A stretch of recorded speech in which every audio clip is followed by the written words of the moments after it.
I'm Curtis Martin. Happy Valentine's Day to all the single ladies out there. You're watching Beef Bar Bruins Banter TV. Welcome back to the Beef Bar Bruins Banter TV. We're joined by Bruins captain Connor Milligan. Connor, it's been a while since we had you on here. I think the last time you were being interviewed by someone other than me. Were you a little disappointed when you saw it was me and not our investigative reporter? I don't know, that interview got pretty out of control. It got awkward at times, so I'm kind of happy to have you back for sure. Good stuff. First off, you guys had a 3-3 road trip last weekend. You had a busy week in general with the 2 games at home before that, and then going to Kindersley twice, and then Battleford's. You guys had been on a bit of a roll going into that trip. Obviously, lost both in Kindersley and then the win in Battleford's on Monday. But how do you feel about where you guys are at right now? I mean, I guess that the losses in Kindersley were disappointing, but where do you feel you guys are at right now? I think right now we're starting to come together a lot better as a team. Like you said, that role really helped us. And I mean, the 2 games in Kindersley, I don't think we showed what we were capable of. And I think the games at home we did show what we're capable of. And I think we're improving on a lot of things that did give us trouble at the start of the year. And I'm really happy with what we're doing right now. I mean, we have a little bit longer of a home stand than that one in Weyburn. It feels like a home game. So hopefully we can get back on a roll going to playoffs. That game in Battleford on Monday, you beat them 5-2, and you were just telling me how you guys felt so fresh in the 3rd game of a 3-game trip, and it was your 5th game in 7 nights or whatever it was.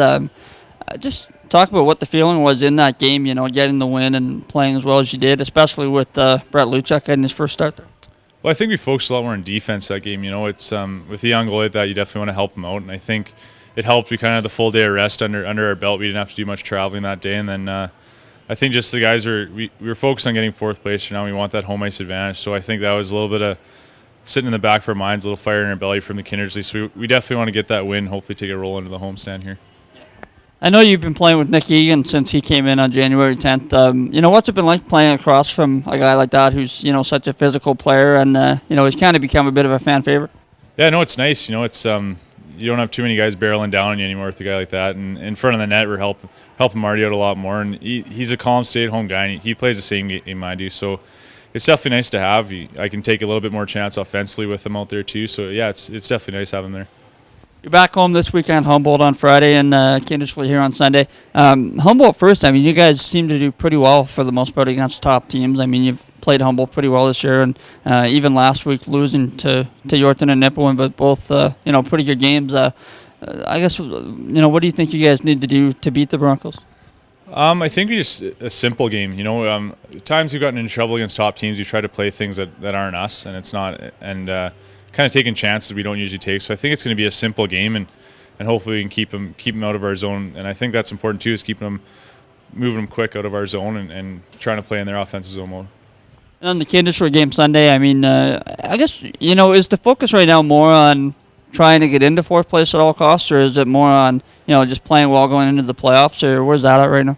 The 4th place, it's always in our back of our mind. You want to be there, especially with a travel like that, 5 hours. But, I mean, as of right now, we're just focused one game at a time, and we're going to take each game like it's a playoff series from now on and hopefully get onto that roll. So, I mean, it's in the back of your mind, but you just want to play well going in the end. That's going to do it. Connor Milligan, thanks. Thank you. Welcome back to the Beef Bar Bruins Banter TV. We're joined again by Bruins head coach and GM Keith Cassidy. And Keith, how's your week been so far? Well, not bad, I guess, since Monday. Saturday and Sunday weren't good, but Monday was good. We had a good day off yesterday and a skate today, so we're looking forward to Humboldt on Friday. A bit of roster news here. Tyler Ross is going to rejoin the team. He's not quite here yet, but supposed to be coming in this coming Friday. Obviously you guys needed a backup with the goalie injury issues you've had, and wanted to give Curtis Martin a bit of a break. Just talk about how it came to be that you brought him back in. Well, I mean, it's a strange set of circumstances. Obviously, with the goalie situation we've had this year, unfortunately, Pelche being injured or not injured, but having appendicitis in the last little while and having to have surgery, we're forced to use our last card on a goaltender, and there's not a lot of them sitting around out there, and if there are, you don't really know what you're getting. And I know and Tyler Ross, he came in last year and did a reasonable job for us, and he was available, so that's the route we went, and he'll be here, probably not as quickly as we'd like, but beggars at this point can't be choosers, and he'll be here and he'll help us out down the stretch. And I mean, obviously, he hasn't been playing at a high level this year. He has been playing and he's skating. What kind of expectations do you have for him? Well, what we talked about is him just coming in and providing good, solid backup for us. Marty's obviously been the guy all year long, and he's somebody that we expect to ride into the playoffs here. And we just need the guy to come in and be supportive, push Marty to play better, and that's what you expect out of any goaltending tandem, that they push each other to be the best they can be. And I think Tyler, in talking to him, he's got that mindset coming in here. He's had a bit of a rough year himself. He obviously started off in the USHL and then went to Quebec Major Junior League, and through this and that, he didn't end up playing at a high level for the remainder of the year, but he has been skating and playing some hockey at home, and we look forward to him coming in and providing us with some stability there. Speaking of goaltending, you brought up Brett Luchuk there on Monday, making his first SJHL start. 38 saves on 40 shots in that win against North Battleford. How impressive was he in that game? Well, I thought he did a lot of good things. For as nervous as he must have been, I think his rebound control was really good. He made the saves that he had to make, and the ones that went in on him, he obviously, in my opinion, didn't have much of a chance on them. And he did all the things that we saw in fall camp, and went out there and got us the win. So that was great for him. Obviously, a tough weekend in Kindersley before that, losing both games there Saturday and Sunday, and now putting you in a bit of a tough spot trying to get into fourth place. Obviously you're not out of it yet, but what are your thoughts on just that race right now? Well, I mean, I think, and you know me well enough to know that I'm going to find the positives in this somehow. And the positives for us right now is that we seem to be a team that responds well when our backs are to the wall. And we're in that position right now, and we desperately would like to be in fourth place, and that's going to be the challenge put forward to our guys right now. And if we can respond, like you say, we're still not out of it, and I think if we can put together a good string here, we've got just as good a chance at finishing fourth as we do fifth. So that Saturday game you had Nick Egan and Brett Dumaine both hurt. Does it look like they'll be ready for this weekend? Well, they practiced today, but they're day-to-day. Again, I think, losing them early in the game really hurt us. But you come Monday's game, we had a different lineup going, and they seem to do real well. So if they're ready to go, we'll have some decisions to make. If not, then, we were pretty happy with the way things went on Monday. You got a couple of, very different opponents coming up this weekend at home. Friday against Humboldt and Sunday against Kindersley. Just tee up, what you're expecting from the two games and what you're hoping to see. Well, like I say, I think we're a team that responds to a good challenge, and Humboldt's always been a good challenge for us. We've had some very close games with them. What we're looking to see this weekend is that same kind of effort that you saw against Nipawin and that you saw against Yorkton. Where we come out and we throw everything we have at them and play like the team that we can be. And I think teams like Humboldt certainly bring that out in us. And what we're looking to do is actually finish on the winning side of those games, not just go in there with the good old college try, but come out there with the win. And that's what we're looking for. In Kindersley, well, there's a whole new set of motivation going into that game now, and I would expect nothing less than our best effort. I think this is probably the point in the show where we see that dreadful title page that our cameraman put into last week's episode without even telling me.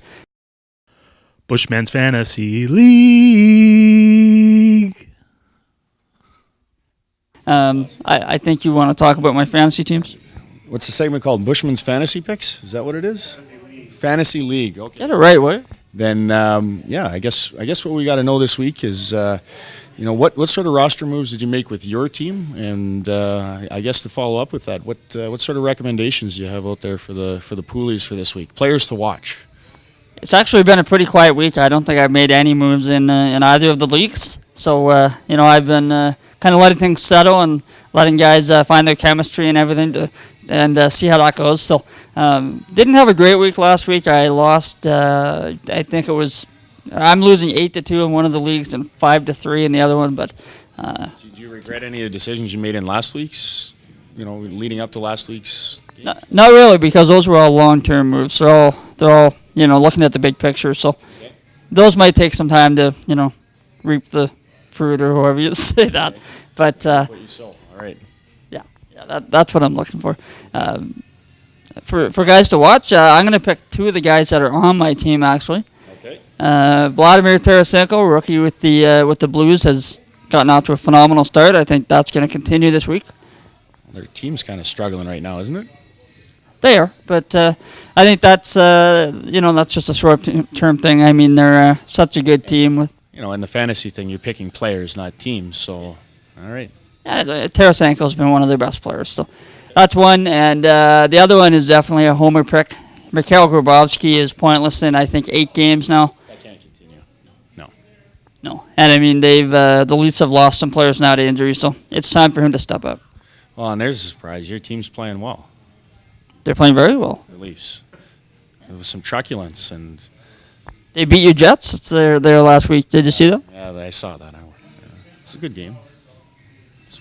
They're playing extremely well. I hope that continues. Well, I wish I could say the same. I'm not a Leaf fan, but I'm happy for you, and hopefully that Grabowski thing works out. And are those your 2 picks for our people in the audience today?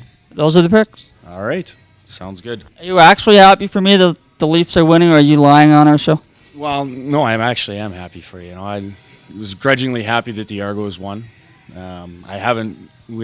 Those of us that are in your little circle here haven't suffered the insufferableness I thought that was coming with that. But now that we got another Toronto team doing well, we'll see. I believe your exact words before the Grey Cup were that I would be insufferable for an entire year if the Argos won. I think that's a little unfair. I don't think I've been insufferable at all. And in all fairness, you haven't been. So I'm man enough to stand here and say that, I was wrong about that. I can't imagine that happening if the Leafs did as well as the Argos did. If the Leafs ever win a Stanley Cup, I will be insufferable the rest of my life. Wow. Well, that should do it here on Beef Bar Bruin Banter TV. Okay, we'll see you next week.